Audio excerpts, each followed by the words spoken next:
Welcome to Jay and Mo, Josh and Joe. It is Tuesday, June 14th, and congratulations to the Boston Celtics for beating the Boston Celtics. Great job. They literally beat themselves. Like, they are in the game. They are within reach of the game, the entire game. Yeah. Like, even when in the first half, when it seems like the Golden State Warriors are just trouncing the Boston Celtics, you're like, oh, this game's not even close. You look down at the scoreboard, and it's a 4 or 6 point difference. Yeah. You know what I'm saying? Like, it seems like they're getting beat the fuck out of, but they're really not. They stick around. Just how sloppy that they're playing every time. It just, it looks like they're way out of the game. Like, what did they have? 11 turnovers in Game 4, or in the first half in Game 4. 9 turnovers in the first half in Game 3. I think nine turnovers in the first half in Game 5. Yeah, you're beating yourself. Boston has no one else to blame but themselves. They are better than the Warriors. I mean, the talent up and down, you have to say, I would agree. I mean, because, you got Jason Tatum's great, Jaylen Brown's great, you got Marcus Smart, who's Defensive Player of the Year. Al Horford is, drank from the fountain of youth. He's kind of gotten back into the groove. He can play well at times. Robert Williams is a beast, and I think they need to unleash the beast. Well, dude, you know what I looked up today? What's that? You know how tall Robert Williams is? How tall? If you're talking about Yahoo says he's 6'8".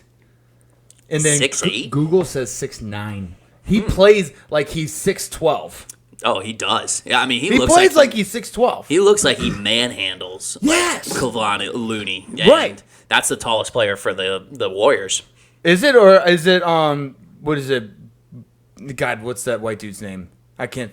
Njinka? Bajinka. Or Bajinka? Benjinka. Yeah. No, he's the tallest guy. He's 6'10". 6'10". Yeah. And it honestly looks like he dwarfs him. Yeah, he dwarfs him. I don't get it. But you want let's start with Game 3. I liked the Al Horford's full court pass. Bro, did you see that? I had that brought up as well. No, Seattle Seahawks need to highly consider signing Al Horford to a quarterback deal, because I don't know, man. They plan on sticking with Drew Lock, and I don't know if they watched his tape last year. He's not that great at football. No, and Al Horford. I mean, he might be old, but for quarterbacks, they stick around at that age. Yeah, look at Tom. Thomas. Thomas Brady. Thomas Brady. Yeah, I'm going to call him Thomas Brady from now on. It's going to piss people off because that sounds terrible. It does sound terrible. Who calls Thomas him Thomas Brady? Let's see. I had some notes on this. This was the Jason Tatum game. Tatum balled out. Game 3? Yeah. Yeah, Jason Tatum did good, but I thought Jaylen Brown was a little bit more efficient. He might have been. 27 points, 9 rebounds, 5 assists. Yeah, he did. He had a great game too. Yeah, I just think it was the Jason Tatum game. He just seemed like he had those pivotal moments in the game. He did. Now, I think that's the thing he's been getting shit on, is the fact that he does get those pivotal moments, but he's also been having terrible field goal percentage. Yes. Dude, 8 for 23. Yes. Dude, I think that was Game 5 stat or something. Yeah. But Boston did have 3 players with 20-plus points. They had, I think, what was it, Jaylen Brown, Jason Tatum, and was it Marcus Smart? I think it was Marcus Smart. I believe so. I don't know. We can fact-check that. But, also, Robert Williams, not only being 6'8", according to Yahoo, he's also from Shreveport, Louisiana. Fun fact. No shit. Even though he went to Texas A&M. I'm really upset about that one. Yeah, we let that one go away. Yeah, I don't know what happened there. I guess we're not the basketball school, so I guess that makes, it's understandable. Let's put it that way. Yeah. If it was baseball or football, then it's oh man, we really missed out. Right? Yeah. Oh no, I agree. For this one, I don't want to toot my own horn, but I was right about Robert Williams. Oh yeah.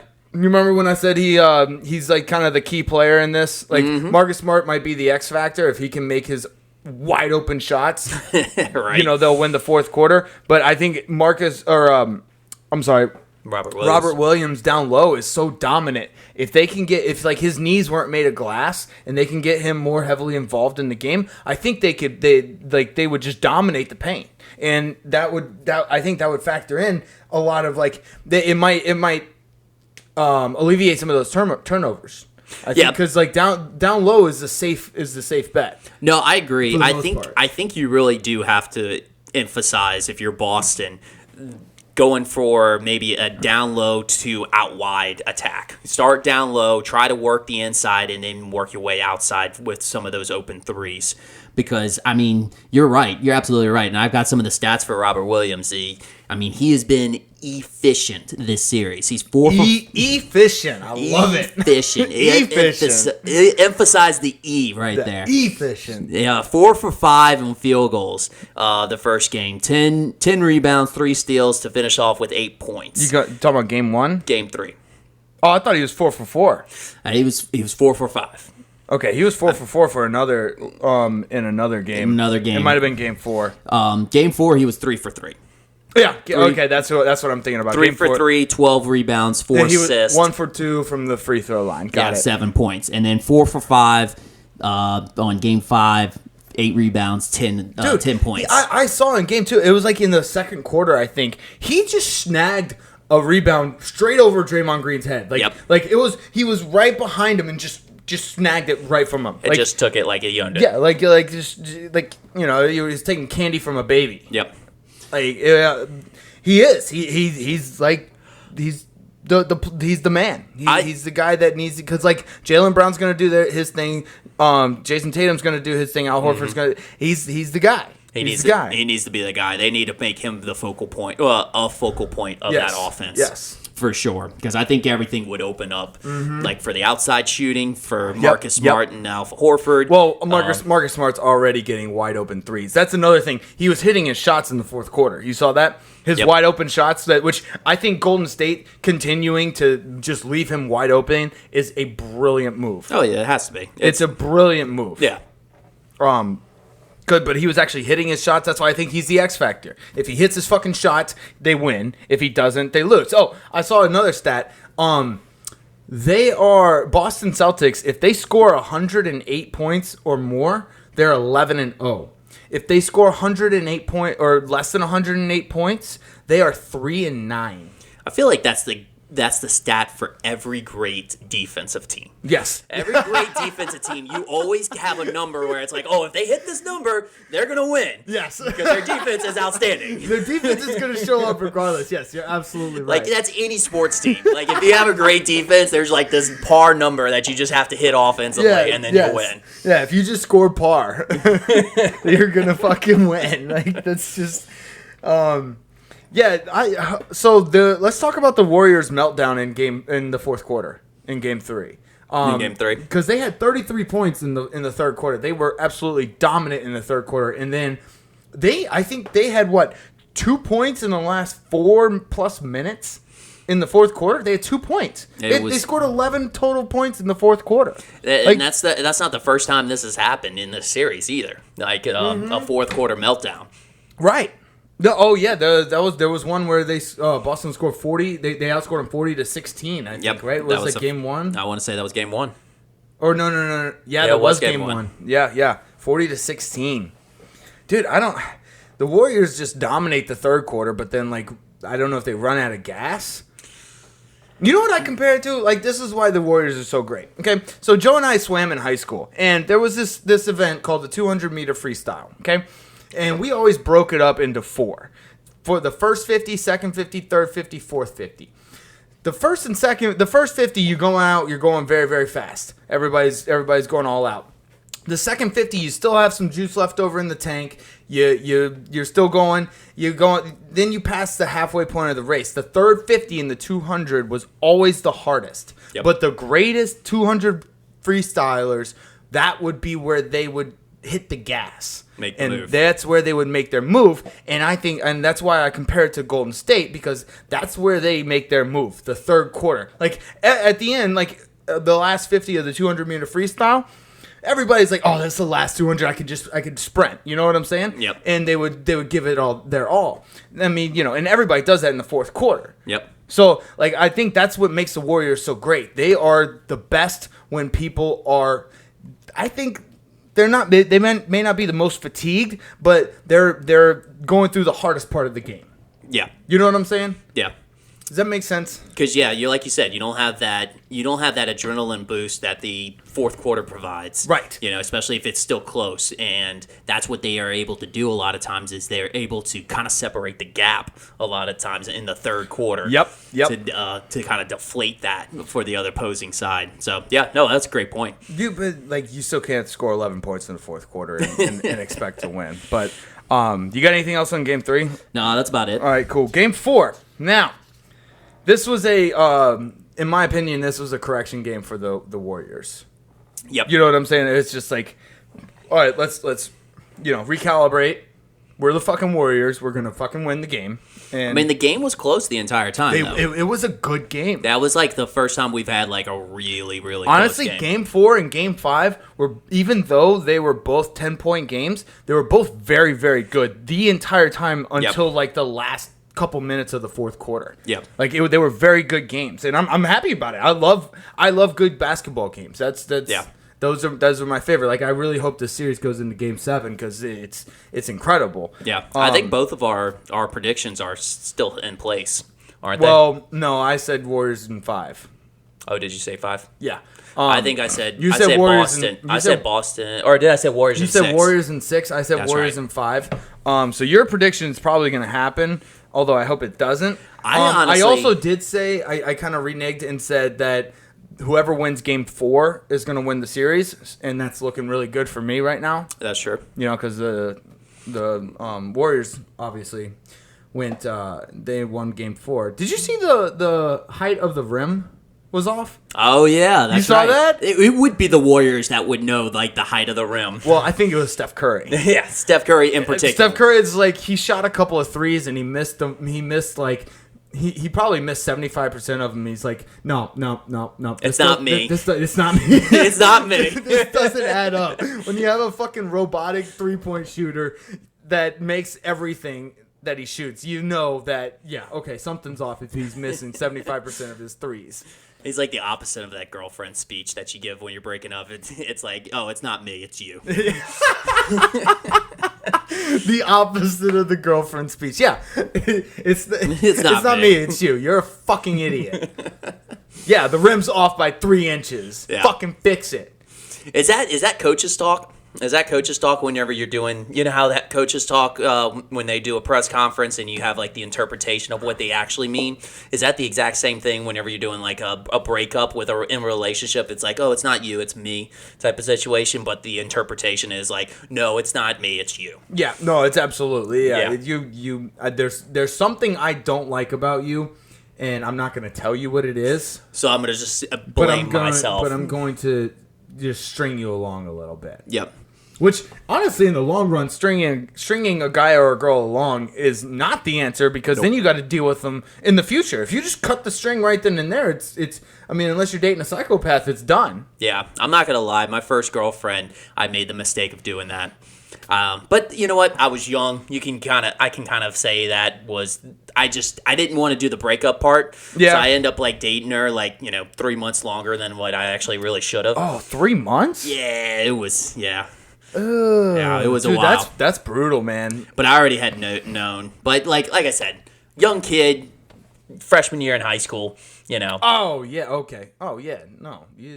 I didn't even know how to break up with a girl in freshman year of high school, much less date. It's a pretty daunting task at that age, Yeah, but here's the thing, like, at that age, you can use all the cliches. Like, that's very true. You're like, I don't have time right now. It's not you, it's me. Like, you're a really great person. Yep. And you know what I'm saying? Like we you can still be friends. You can, yes, exactly. You Just can use completely all lie. of them. Yeah. You can use all of them your freshman year of high school. Like, yes. Because they've never heard it. That's true. You say anything remotely like that at our age, they're gonna probably shoot you in the foot. They'll be like, nope, bullshit. No, bullshit. Got you. Next answer. Yep. All right, let's go. I'm gonna keep you here all night. But anyways, we digress. There was a 7-point possession in this game for the Warriors. You saw that? Oh yeah, that's right. You remember? It was like a 3 that went in, and he got fouled, right? That was Steph Curry. And then there was a flagrant called on that, and then so that's how they got the 3. I think it was. Yeah, I believe so.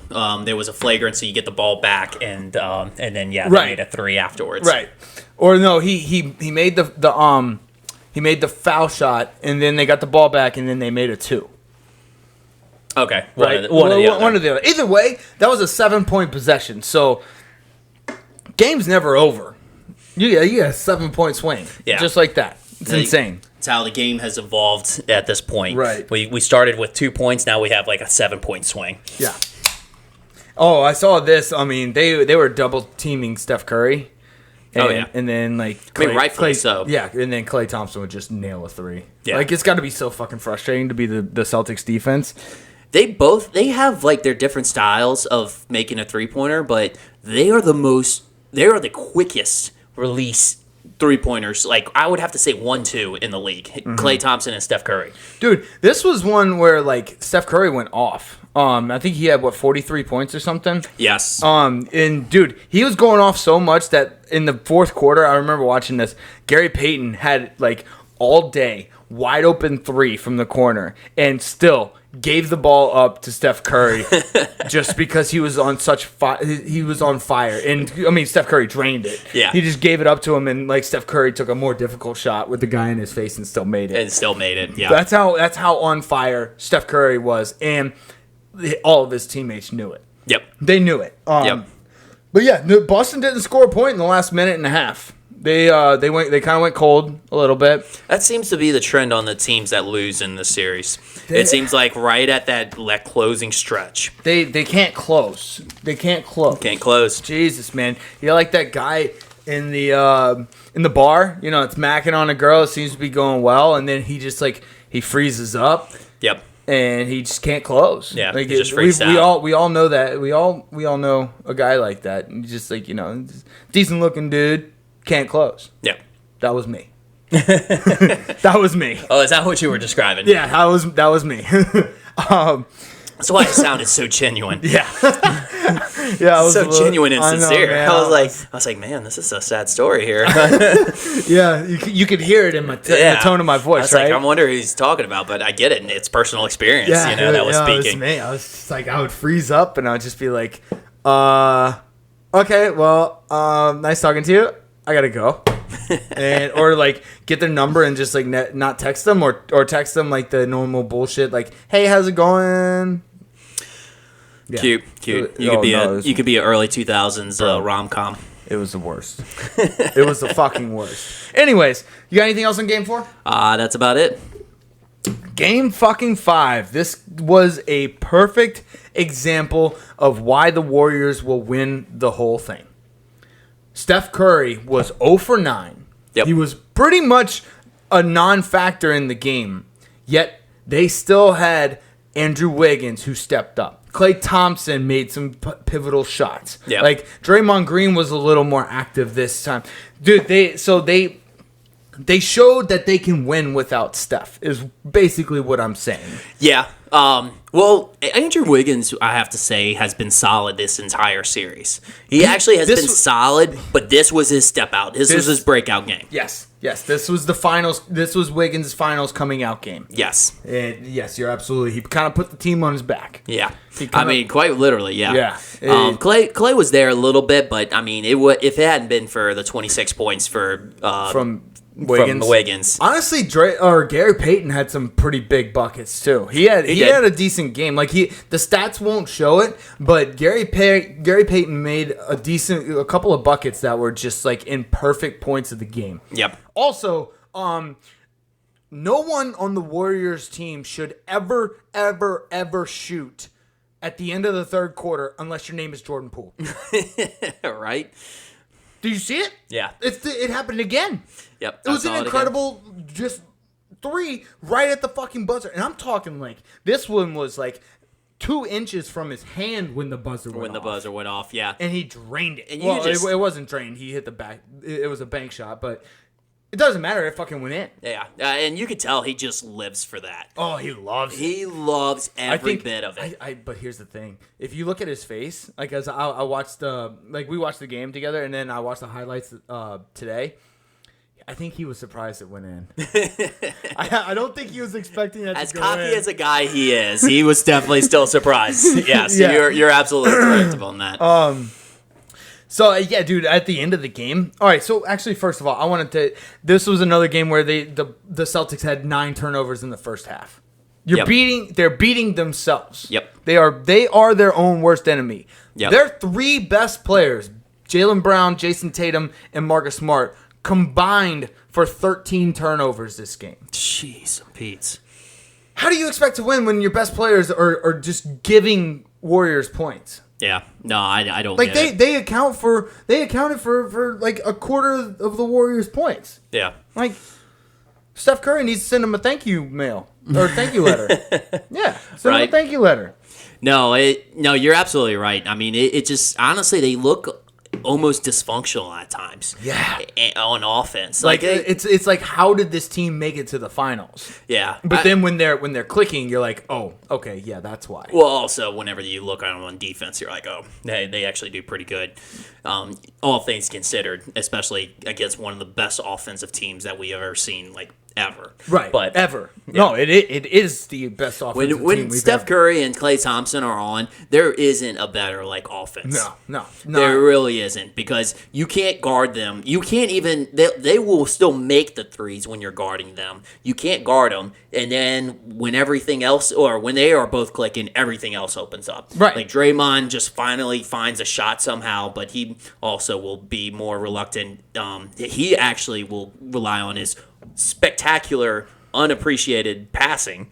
Yeah, that he does. Dude, he had incredible. Some dimes, dude. Absolute Dishing dimes. The fucking dimes. This game. That's one thing I actually noted on this game was like there was a couple of passes that were just like whoa. I think he had one bounce pass that went down into the paint to Gary Payton. Yep. Fucking insane. That's exactly the first one that comes to mind. It's insane. But yeah, no.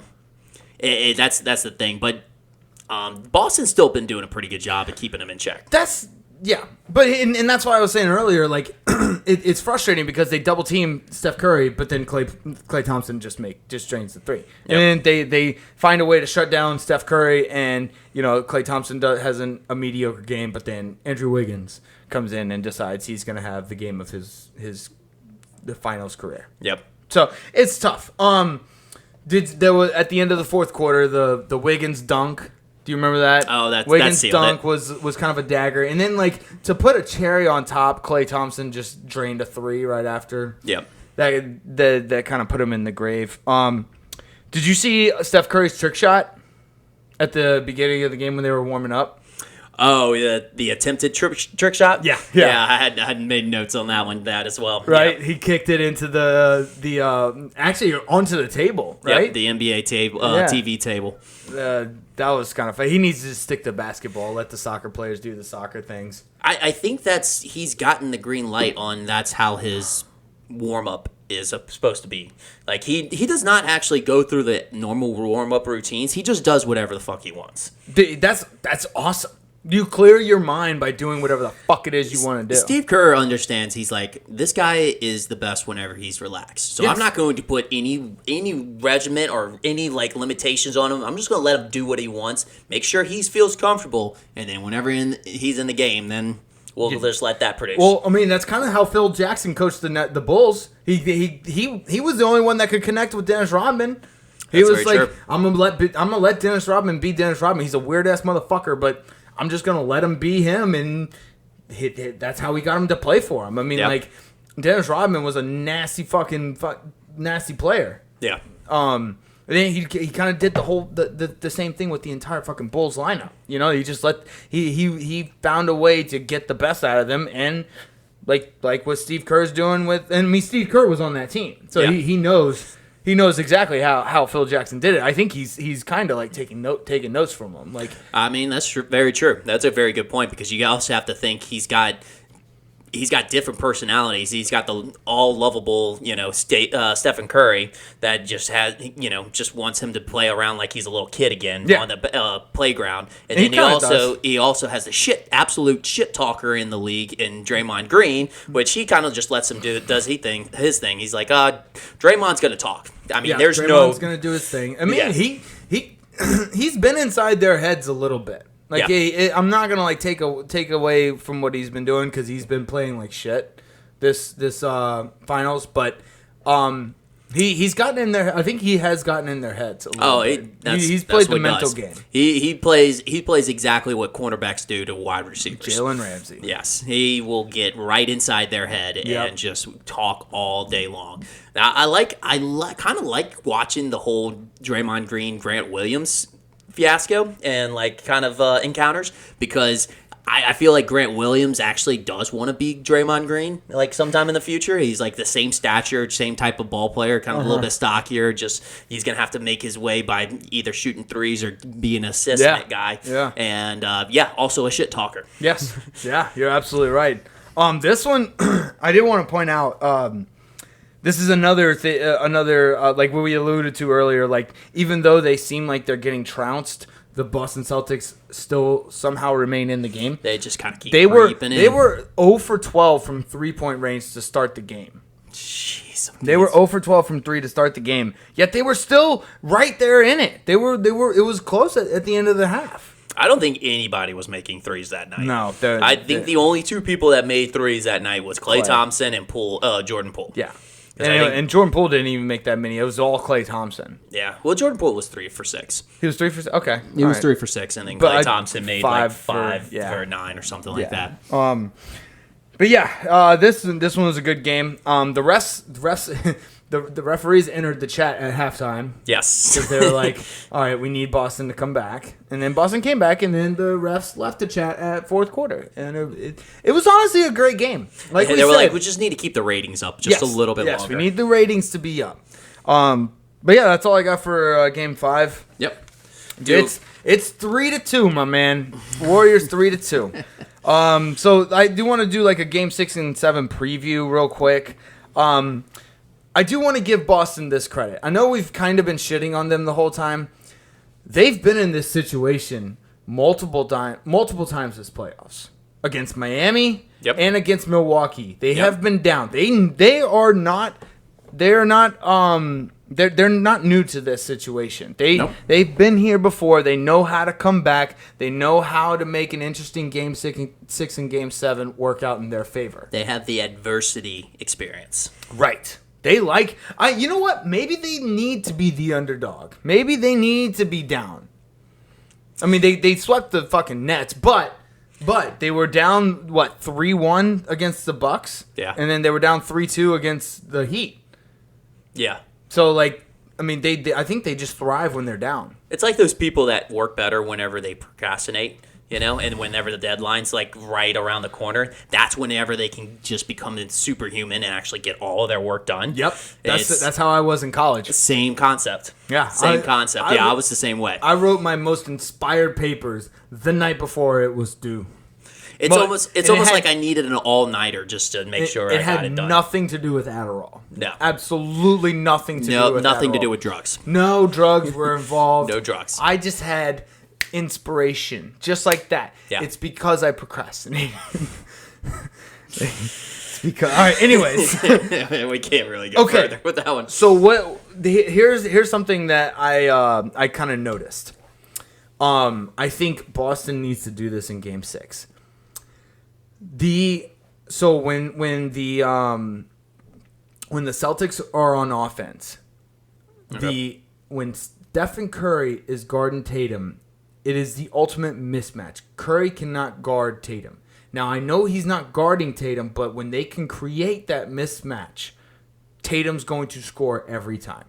Yep. He really can't settle for the 3 whenever that mismatch is presented. And that's the thing. If Boston can create plays to create that mismatch, I think they will. I think Tatum will get on a. First of all, not only will he score more points, which is good, but he'll get on a roll, and that will mean that the Golden State Warriors will have to zero in on him, opening up other players. I think that's kind of what Boston needs to do. They need to create that matchup. Needs to be. Is that one of your? Is that like a key to the game? No. It is a key to the game, but it's more of an observation I have. I have my keys to the game that I'm gonna say here in a second, but I think that was more of an observation. I think if they can create that, like he's gonna score on Steph Curry every time. Other way around, no. Steph Curry's gonna score regardless of who's guarding him. Okay, makes sense. So, yeah. Another thing I had was series needs to go to Game 7, which I already said. So, other than that, I just have my keys to win. All right, what are they? All right, so keys for the Warriors. I have 2 of them. Keep letting Marcus Smart shoot. Keep letting him shoot. Keep letting him open in the fourth quarter, like they're doing. Okay. Because he's more times than not he's gonna miss it. And don't let Draymond shoot. Don't let Draymond shoot. Don't let Draymond shoot. Okay. Don't let Draymond shoot. That's he is very bad. He's like Ben Simmons from the 3-point Well, line. I think he knows that now. Did you not see that highlight clip of him getting a pass right under the rim and having an open shot and actually passing it out to Wiggins in the 3-point line? I didn't see that, but I'm not surprised. I think he actually has figured out that he's not good at the most important part of basketball. Yeah. I mean, look, he'll navigate the defense, he'll make those passes and stuff like that, but he knows. He's like, "Nah, I'm not shooting that ball." Yeah. Not when I have Klay Thompson, Stephen Curry, and Andrew Wiggins on my team. Yeah, well, yeah, of and course. Jordan Poole. Yeah. So, yeah, those are my keys for the Warriors. Yeah, okay. Which keys for Golden State? Yep. Then I'll Keys for Golden State, I would have to say fast breaks. Fast breaks is actually, they've been kind of lacking on it during this series, but they thrive whenever they are good at fast breaks. And especially when Draymond is leading the charge on it, he really can operate like a fast break really, really well. Yeah. And find that open man.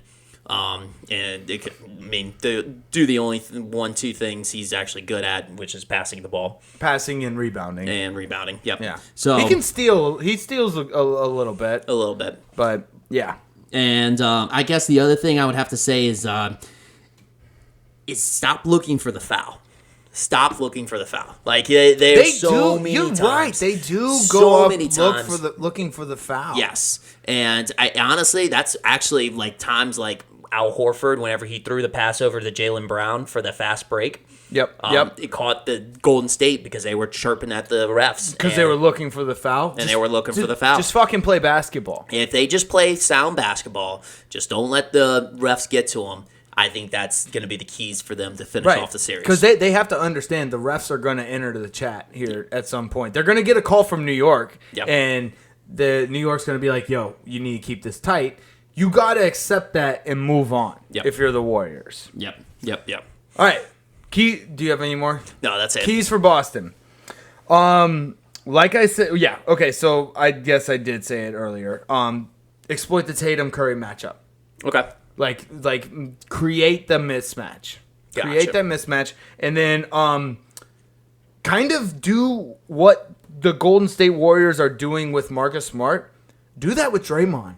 Just leave him open. Just leave him open. Let him take those shots. Yeah. Make him so open to where like it hurts his pride to not take a shot. Yeah. You know what I'm saying? Yep. That's a good point. Because I think he's gonna miss it every time. He's going to. That's very true. So yeah, exploit the Tatum Curry matchup. Let Draymond shoot outside. Yep. Leave him wide the fuck open. No, that's a good point. Let What Draymond beat you. Yeah, right. So, I feel like this is a common theme, but you just got to limit the turnovers. Yeah. Got to limit the turnovers. I mean, you can't beat yourself in this series. Like that's I think that's just obvious. Do you think they're trying to get too cute? Because there are some passes where you can tell, like, Tatum, he'll, like, try and throw it over his shoulder. Like, he's kind of half they do. I think they do get too cute, but I think my second key is actually another reason why they've been a little bit a little bit on the more turnover high side. What is that? And that is the lack of energy with the non-ball handlers. Oh, they're just standing around. They're just standing around. I That's a need good some energy. I observation. need some movement from the other players. Like, try to get somebody else open. Try to just move around, get some switches. It doesn't matter. Just, like, stop standing around and playing iso ball. Like, it's just, like, you got to have some energy and some movement into the game. And that's the thing, because I think it's translating into how they're playing. And honestly, man, as much as I love that head, what's the head coach of Boston? For the life of me, I can't pronounce his name. I don't even want to try. I know. Anyways, that's a coaching thing. Like you got to get your team going. Like, yeah, that's definitely a coaching thing. Because I feel like some of it's being a little bit too cute, but the other part of it too is like I've seen Jason Tatum trying to do a move, but then he realizes it's not there, and then tries to dish it off to somebody else who's just kind of standing around. Right. And it's just a broken play leads into something else. So I just want to see a little bit more energy. I think if they do that, it will transition into the defensive side as well. All around, I think it's going to make Boston a better team. I agree. So, you got anything else? That's it. Alrighty, let's. I have a couple of NBA things real quick. So you know how Charles Barkley and Shaq hate each other? Absolutely, that's a known fact. So Richard Jefferson and Kendrick Perkins hate each other. If you ever listen to them talk, the amount of times Richard Jefferson rolls his eyes at anything Kendrick Perkins says is astounding. He can't stand. It's like when you're in a relationship with somebody like what you said earlier. You know, you knew you were gonna break up with that person, but you kept going for a while. Yep. It's like y'all are in too deep. So like whenever you're in that type of relationship, everything your partner says just fucking annoys the shit out of you. Yep. You know what I'm saying? I know what you mean. That's how Richard Jefferson reacts anytime Kendrick Perkins talks. Which, in fairness, Kendrick Perkins just kind of like closes his eyes and points at a board full of topics and just is like, I'm going to talk about that. And then just points. You know, and then he's like, oh, that's what I'm going to talk about today. And then just gets outrageous with that topic. Yeah, and just goes fucking insane. Yeah. So I'm looking forward to watching a lot more of that because I love the Charles Barkley Shaq talk. So if I can get another one, Richard Jefferson, Kendrick Perkins, I think that's good. Well, Richard Jefferson has already had a jab at Kendrick Perkins. If you haven't seen it before yet. Which one? So basically, he came out and they were talking about how Richard Jefferson hadn't played basketball since he retired, and like not even pickup, not even like pickup, like just hasn't played basketball since he retired. And they were talking about, when's the last time Kendrick Perkins has? And he was like 3 years before he retired. Damn, that's pretty good. Yeah. I can't. I need this. I need that rivalry to happen. So there's going to be jabs back and forth. It's going to be the new, it's going to be a new Shaq, Charles Barkley. Cool. I love that. So did you see what Brian Windhorst said about the Warriors? About Boston. He said this is a quote. You have to beat the Warriors on the court and at the checkbook. At the checkbook. Yeah. So apparently he said, no offense to Wigan, but this is a checkbook game for the Warriors. I don't know what that means. I don't know what Wendy's trying to say there. Like, apparently he was saying that like the Warriors did a good job of re-signing people. Well, re-signing the core probably. Right. I mean, they threw a lot of money at Steph. They threw a lot of money at Clay. They didn't re-sign Kevin Durant. Yeah, I don't know if that was their fault necessarily. No, it wasn't. But I'm just trying to understand what he's talking about here because I think Boston did a pretty good job of signing people too. Right? I don't understand it. I guess they may be saying that he might be saying that Jason Tatum and Jaylen Brown isn't the answer. They need to get another superstar. A little diss. Oh, ouch. Yeah, owie. All right, and the last thing I had is Montrezl Harrell is the new Pablo Escobar. Hell yeah. You saw he got caught with 3 pounds of marijuana. 3 pounds of marijuana. In the state of Kentucky. Yeah. Damn, he's peddling that dope. Yep. Which, well, I he's mean, from he went to University of Louisville. Right. I mean, in his defense, I thought 3 pounds of marijuana was kind of decriminalized in all of U.S., so I would have been in the same boat as him. I would have been like, yo, what the fuck, man? Like, I'm just taking this to a dispensary. Yeah, dude. I just got it from a dispensary. Like, what are you trying to fucking do here? I buy in bulk. I went to Sam's dispensary. That Costco dispensary there, Yeah. bud. All right. You got anything else? I guess the last thing is the Ayton news. How Suns might be doing a sign. DeAndre Ayton? Yeah, DeAndre Ayton. How they might be doing a sign and trade with him. What? Yeah. Apparently, there's been some turmoil in the locker room. Oh my between God. Him. So Y'all just fucking get over it. Y'all are such a good team. I think that'd be a waste. I think that'd be like a huge mistake if they did that. Yeah, it would. You get rid of Chris Paul or whoever's making him angry. I think it's not Devin Booker. I think it's a conflict between him and Monty Williams. Get rid of Monty Williams. I was about to say, if you're gonna choose Monty Williams over DeAndre Ayton. Yeah. You're a fucking idiot. Dude, he's automatic in the paint. And Monty Williams isn't that great. I mean, he's a decent coach. He's a great motivator. But overall, you can replace him. Yeah. He is more replaceable than DeAndre Ayton 10 times out of 10. I think so as well. 10 times out of 10. Yeah. Jesus Christ. If the fucking Suns get rid of DeAndre Ayton, Chris Paul's going to cry. He's going to cry. He's going to cry because you can kiss the championship bye-bye. Alley-oops. Yeah. Goodbye. All the alley-oops, man. Yep. That's so cool. It must be so cool to like pass the ball to somebody who can just dunk it. Right. All right, let's go to OTDISH. OTDISH? Dude, this is around that time where it's just gonna be like flooded with like Michael Jordan this, Michael Jordan that, Chicago Bulls this, Chicago Bulls that. That's very true. So I do want to. Okay, so it wasn't today. It wasn't June 14th, but I did want to bring up the on June 11th. On June 11th, this is the anniversary of the famous Michael Jordan flu game. Ah, the flu game. Dropped 38 points when he had, quote unquote, the flu. When in reality, somebody poisoned his pizza. Is that what it is? Is that the conspiracy theory? No. Did you see the what was that? What was it called? The thing that came out during COVID on Jordan. The documentary. Yeah, on Jordan. Yeah, he said it. He was like, yeah, they poisoned the pizza. He got food poisoning. What was it called? The Last Dance. Last Dance. Yeah, he got food poisoning. It wasn't the flu. He got food poisoning, and in his defense, if like people are like, oh, it's not that bad anymore. No, have you ever got food poisoning? That shit fucking sucks. It sucks. That shit blows. Yeah, it Fuck sucks. food poisoning. And then he dropped 38 points in that game. Yeah.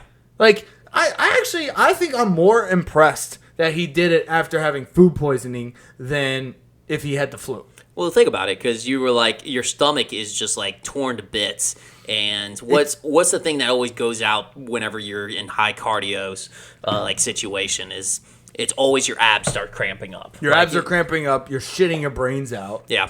And he didn't even have to get wheelchaired off like Paul Pierce did. Nope. When he shit his pants. Yeah. Jeez, fucking weak ass motherfuckers. What else you got? So in 1870, this is good because I know where the Cincinnati Reds got their name from. Okay. But in 1870, All-Pro Cincinnati Red Stockings suffer first loss in 130 games. Now I want to start this by saying first loss in 130 games, that's pretty fucking impressive. But the Cincinnati Red Stockings? The Red Stockings. What was their obsession with stockings and Red socks? Stockings? Well, you know what a pink sock is, right? A pink sock. Okay, so it's a little sexual. It's going to get really explicit. So if you're under 18, take it off. I'm going to wait.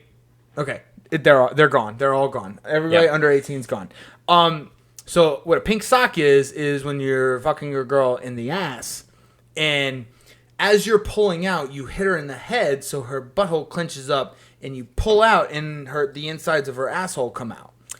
Ah. And it's a pink sock. And it's all it takes is a hitting on the head.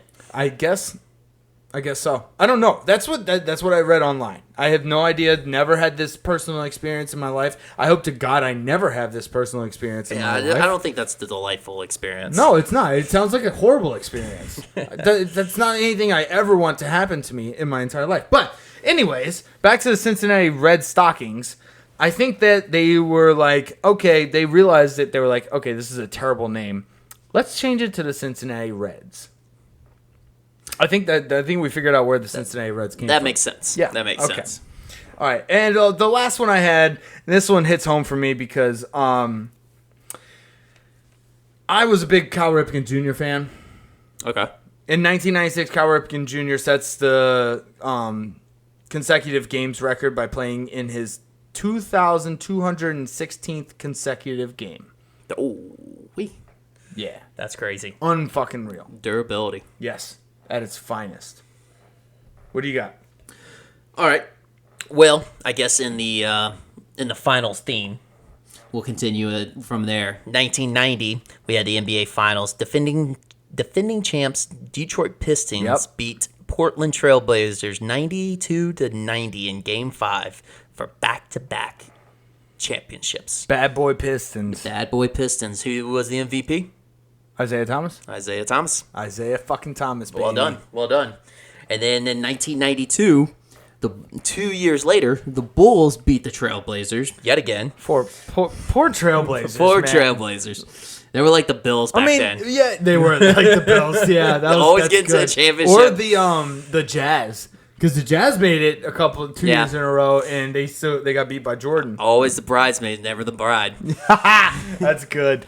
So, and then they beat the Trailblazers 97-93 in Game 6 for back-to-back titles as well, MVP being Michael Jordan. Of course. I mean, that was obvious. That's obvious. But, yeah. And then this is actually a crazy stat and also like a crazy bit of news that I didn't realize actually happened last year.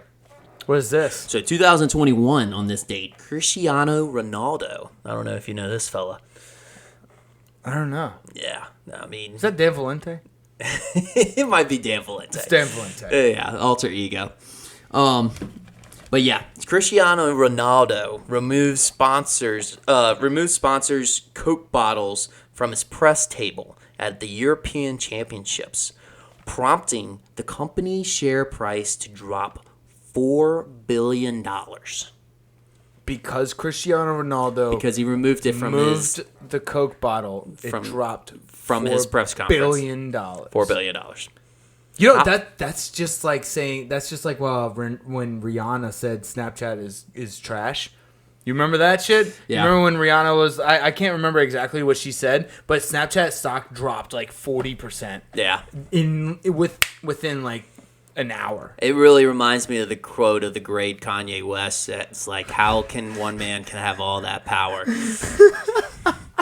So the late great Kanye. Rest in peace. Rest in peace. Yeah, no, he actually needs to rest. he is resting in peace right now. I hope he gets better, but he needs to chill the fuck out or go back on drugs. Or get back on drugs. Take the meds. Just take the meds. Like Pete Davidson told you, bud. Take the meds. Take the meds. Take the fucking meds. They're great. Lots of people do them. All right, what we got next? It's some NFL news. So, all right. I'm not gonna start with the salary cap thing. I'm gonna end with it. But I did do research on the salary cap. Okay. But one thing I wanted to say is Greg Williams is back in action, baby. Greg Williams is back in action. He's in the XFL. That's so fitting. Oh my god, it's awesome, right? He's just gonna go engage 8 every single fucking time. Exactly. Every play, just engage 8. Yeah. Oh man, I can't wait. He might be one of the main reasons I go back to watching XFL. Yeah. I will not back because I never started, but Yeah. to watching I might XFL. watch XFL because just to watch Greg Williams Just blitz every down. just blitz every single fucking down. Yeah. He's literally going to turn that into NFL blitz. Oh yeah, he really is, and like he could probably get away with paying his players, putting hit bounties on. On his players in the XFL. Or, yeah, I mean, it's probably going to be promoted Yeah, at that point. actually, yeah. We need something to get the fans involved or get the fans interested. Yeah. We'll put bounties. I got Terry McLaurin holding out for a new contract. Obvious. Yep. Obvious. Wale is promoting that. Wale is promoting that. Yep. I saw I saw that. Actually, no, you told me about it, and then I read up on it. Yep. Wale, the hip hop artist, Yep. is promoting Scary Terry. I love it. We need that. We need more of that. Yeah. I mean, honestly, they've been getting a little bit more, like rappers have been getting a little bit more into the free agency game, but yeah. Yeah. I mean, that's part of the promotion part of it too. I mean, good. Honestly, I think it's genius on the player's part. Yeah. Right? Oh, yeah. Genius on the player's part. What else you got? You got anything on the NFL before I go off in my rant? Well, I mean, I was going to talk about the Cooper Cup 5 years, $110 million, but this segues right into it. I thought it was a 3-year. Well, they extended it 3 year, and then the total contract is 5 years, $110 million. Yeah, and so here's what, like, a big thing that prompted. Well, no, the thing that prompted me to investigate is the Aaron Donald extension. Okay. That's what prompted me. And then when people are like, "Oh yeah, we restructured, or the Rams restructured Cooper Kupp, Aaron Donald, and what was it, Darius Leonard?" No, that's Colts linebacker. Or Miles Leonard. No. Leonard, I know what you're talking about. You know who I'm talking about? Yep. Okay. Yep. Anyways, either way, they restructured they restructured Jalen Ramsey's contract. That restructuring freed up $13 million. So Cooper Kupp getting that extension, Aaron Donald getting that extension, Jalen Ramsey getting an extension, like all of that freed up $13 million. Somehow them giving those players more money freed up $13 million in salary cap space. Yeah, it's like it spreads it out throughout the years. Right. So what I was doing, I did some research here, and honestly, I am way more on the LA Rams side now than I've ever been. Yeah. Because how they set the salary cap, how it's calculated, is by dividing a percentage of the NFL revenue. So it's basically how the CBA and the NFLPA and the NFL, it's the collective bargaining act. It's how they figure out, you know, what revenue they are. Anyways, so they divide a percentage of the revenue determined by the CBA by 32. Yeah. So under the current CBA, the players get 48% of the revenue sharing profits. The revenue last year was $433.755 million. So you times that by 48, and that's how they get the $208.2 million. Now, what that means is the salary cap, as long as revenue keeps going up, the salary cap's going to keep going up. Okay. So, the reason why LA Rams were able to negotiate those deals was because they were like, I'm going to pay you less now, more later. The salary cap's going to keep going up. So even though they're going to keep paying them more later, the salary cap's going to keep going up, so they don't have to worry about it. Because when I've looked up the salary cap, I've seen how it's gone up just about every year except for the year after the COVID happened. Right, 2021 is the one. It went from 193 to 185. Yep. But it's understandable because it went from 185 to 208.2. Yep. So you play for now. Who gives a fuck? And then if it doesn't end up working out and you have a bunch of dead cap, if you're Sean McVay, just leave. Who gives a fuck? But here's the thing. Is that a Sean Payton move? I guess so. But Les Snead is a fucking genius. So he's going to next year he'll wave his magic wand and do the same fucking thing he did today or this year. And here's the thing: when they signed Bobby Wagner, he's only the cap hit was only 2.5 million. Okay. Also, there is a large disparity between the top 7 or 8 top 7 or 8 players on the Rams that's top paid. You know what I'm saying? Okay. Yeah. Than the rest of the team. Whereas New Orleans this year, it's a lot more spread out. So they're in cap space hell in the next 2 years. But they are a lot more spread out. So like Michael Thomas is the highest base salary this year at $13.7 million. And then you got everybody else, like people at I think Taysom Hill's at like 8. And you got a bunch of people at $3 million, $1 million, $1 million, blah blah blah.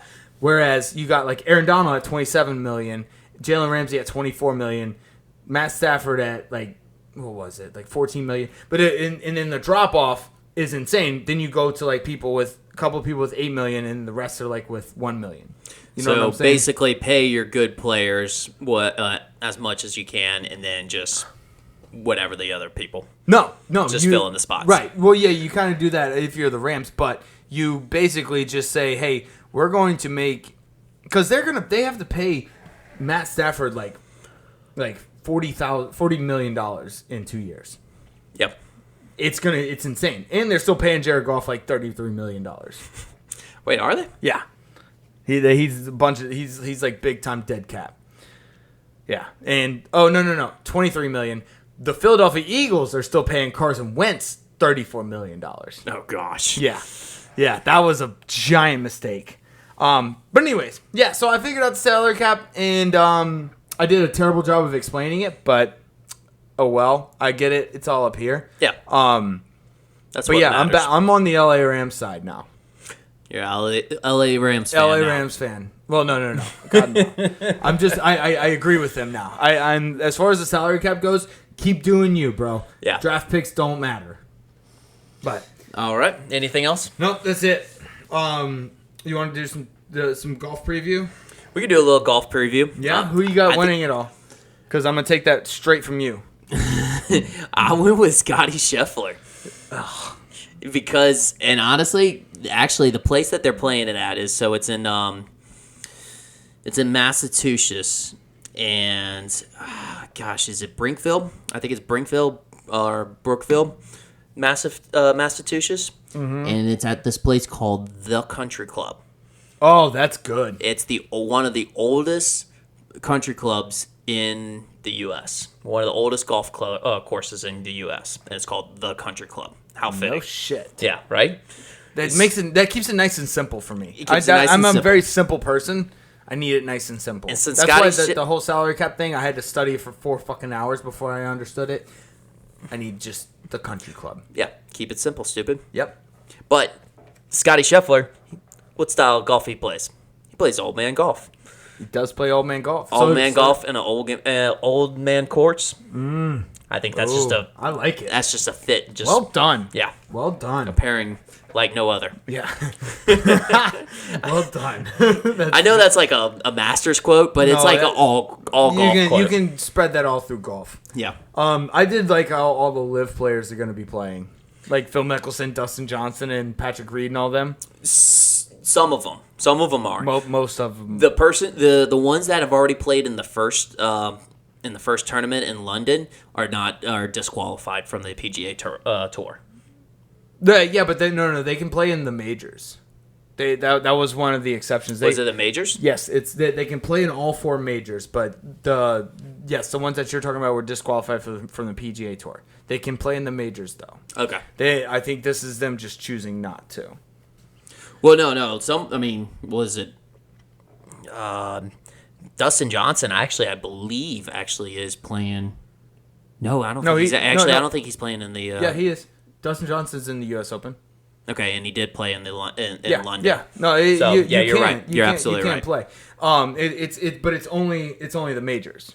But did you see that the winner, which was like Charles Schwartzel? No, Charles Schwartzel. Yeah. Yeah, he hadn't won in 6 years. No, he had maybe a total of $4 million collectively that he's won in the PGA Tour, and then won $4.75 million in that one game. Yeah, this is why people are going to that tournament. The Saudis are just throwing millions of dollars at them, and I don't blame them. Like I said, Charles Schwartzel had what he made that tournament was equivalent to his entire fucking career earnings. Yes, it's a business decision. It's a business decision. Yeah, I mean these golfers aren't lying. Look, here's the thing: everyone has a price.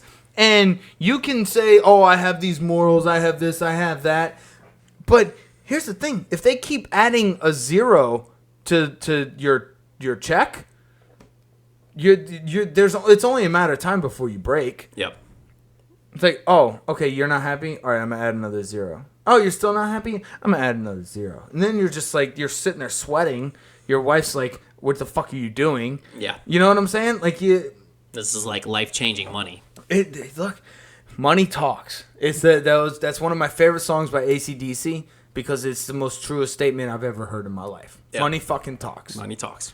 But I put my more money on Rory McIlroy. He won the Canadian Open or Canadian RBC or whatever the fuck it was last week.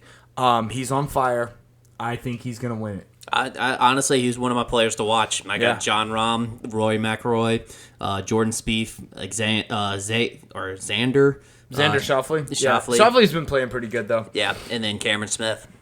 Nice. You got anything else on it? That's about it. All right, let's do some other news. The Stanley Cup Finals.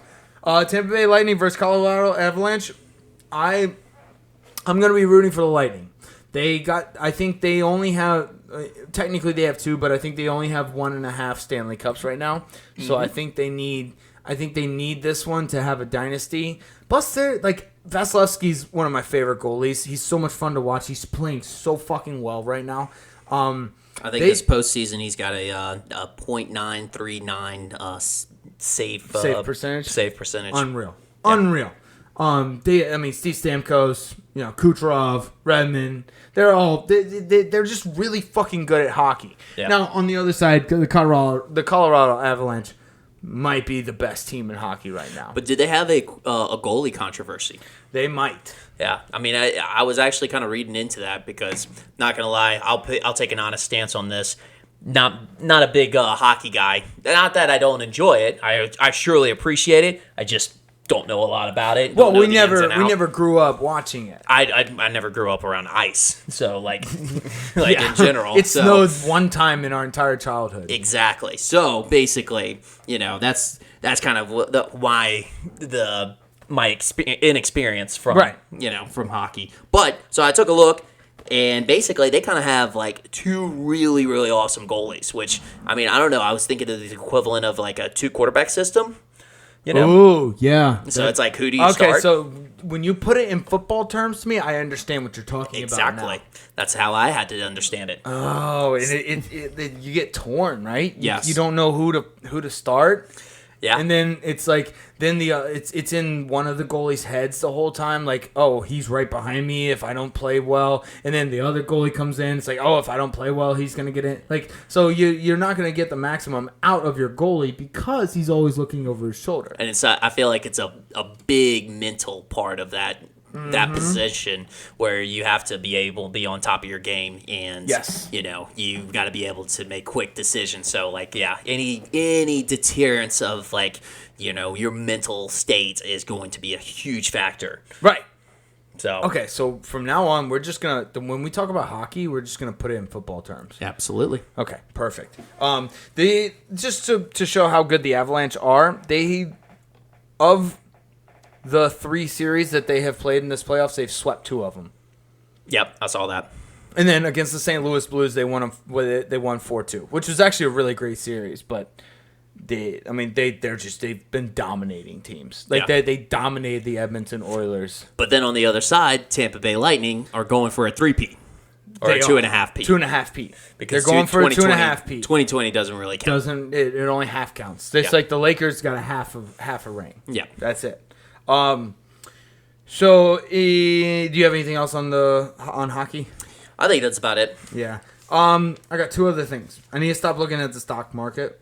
It's been depressing me. Don't look at the stock market. Why does this have to do with sports? It doesn't. It doesn't. Unless it's Cristiano Ronaldo. Yes, that's true. Well, Cristiano Ronaldo is sports. We need him to promote like all stocks. Dude, if he just promoted Bitcoin, yeah, I would be a millionaire. To the moon. That would be fucking awesome if we can get Cristiano Ronaldo on board. Just get him on board with Dogecoin. Yeah. And one last thing I had. So the new Buzz Lightyear movie's coming out. Okay. Buzz Lightyear looks really fucking weird without his suit on. I don't like it.